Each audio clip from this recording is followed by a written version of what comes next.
Hi all, Wadster here. This is the second video in this series where I'm sharing my honest thoughts and reflections on where the community is going. In the first video I covered the pay-for-profit model, where it works, where it doesn't work, and the ethical position that I've been sitting with. This one is about the tipster side, why finding services that genuinely last on the platform is harder than it looks, and what I've learned about that over the last 3 years. The structural incentive problem. Let's start with the honest reality of the tipster pool available to me. Established tipsters with 3 or 4 year track records, the type you'd ideally want on a platform like this, usually already have their own setup. They're running premium services on another platform or privately, they're monetizing directly, and they have no financial incentive to give up a proportion of revenue plus extra time running a separate service to come here. So structurally, the tipsters I've been able to attract are usually at a more formative stage.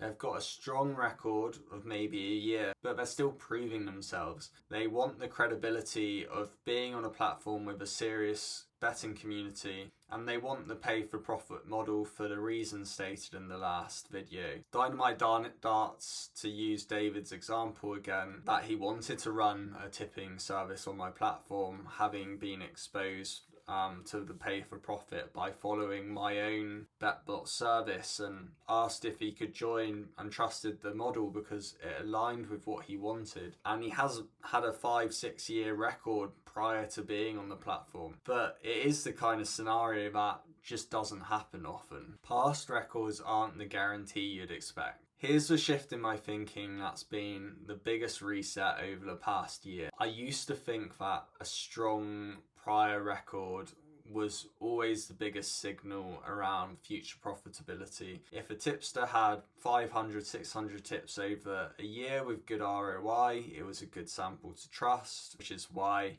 I would often take services that have become a Picchio Grandmaster, or because statistically it was showing that they had some element of skill with their betting. But the reality has been messier than that. Let's go through some specific examples. Tom's Racing came onto the platform with 3 100-point profit years behind him and 11% ROI, and is a very strong record to BSP. But on Bet Bots, the service never reached those figures and ultimately made a loss over time through no lack of effort on Tom's behalf. His system just had an eroded edge and wasn't able to gain the results that it had before. Tennis Diamonds had 11 out of 12 profitable months prior to joining, and I was really excited around the service because it had a high strike rate, good ROI, very professional presentation, and write-ups which showed that he knew what he was talking about. But once monetized, something shifted on the first really challenging run for him. There was less calm, more panic. The results just took a dive, and there were things in the staking that looked like loss chasing, and communication suddenly changed from 1 week to the next. You didn't know. He would say he was going to be, sorry, I've been busy for a week, but I'm going to be back and tipping daily. But then the next week, after a few more losses, he was away, and very difficult to anticipate with foresight. And there's just been many examples that anyone can bring up with me that can be remembered. It's been a regular theme on the Bet Bots. And the general pattern that I'm seeing is that having a good unpaid record and sustaining that record once monetized or as time develops are genuinely different things. The pressure of running a paid service, being watched by the community, having to communicate through losing runs, changes the psychology and often changes the results, even for tipsters with the right intentions. So what matters more than I used to think? A long historical record still matters. I'm not dismissing it. It's still the most important factor for moving forward. But I'm weighting recent stability much higher than I used to, and these are the reasons why. The last 3 to 6 months tells you something specific, not because variance evens out that quickly, it doesn't, but because trends can change quickly, and even a strong multi-year record doesn't guarantee the next 6 months will look the same. I used to attribute struggles more to variance than I do now.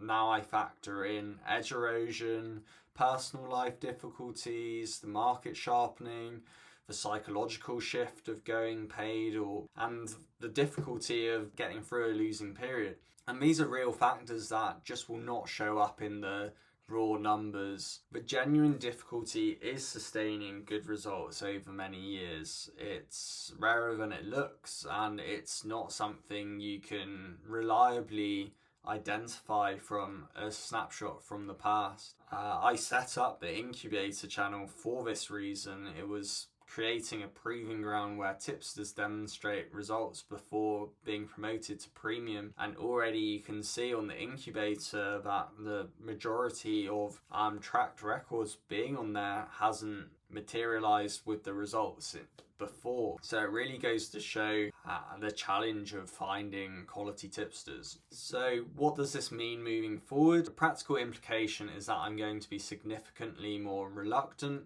about new services on the platform.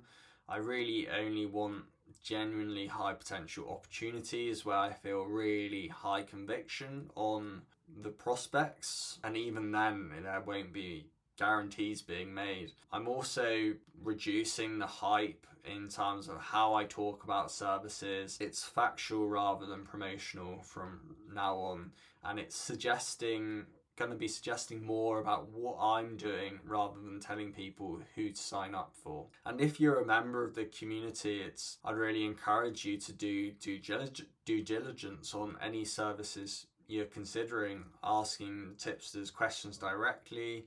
Do you trust them? Are they willing to engage with hard questions? And yeah, feel free to ask my perceptions if there's anything specific I can do. The third video is going to cover where I'm taking things next, my own focus, the shift towards documenting where I'm actually profiting from myself, and how that fits with continuing the strong bet bot services.